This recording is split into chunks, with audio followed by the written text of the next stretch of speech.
ఈరోజు దేవుని వాగ్దానము. మీకు విధించిన శిక్షను యెహోవా కొట్టివేసి ఉన్నాడు. జెఫన్యా గ్రంథము 3వ అధ్యాయము 15వ వచనము.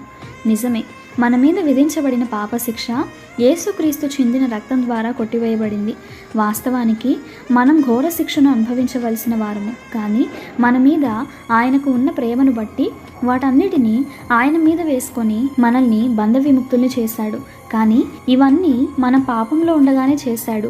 మనం భయంకరమైన పాపంలో ఉండగానే మనకై తన ప్రాణాన్ని బలిగా పెట్టి మనకు రావాల్సిన శిక్షను ఆయన అనుభవించాడు.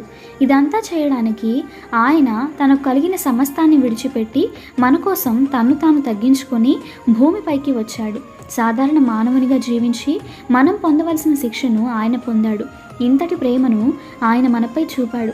శాశ్వతమైన పరలోక రాజ్యాన్ని మనకి వాగ్దానం చేశాడు.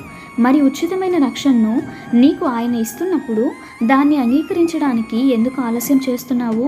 ఈ భూమిపైన నిన్ను ప్రేమిస్తున్నాను అని చెప్పేవాళ్ళు చాలామంది ఉంటారు, కానీ వారెవ్వరూ నీ కొరకు ఈ కార్యాన్ని చేయలేదు.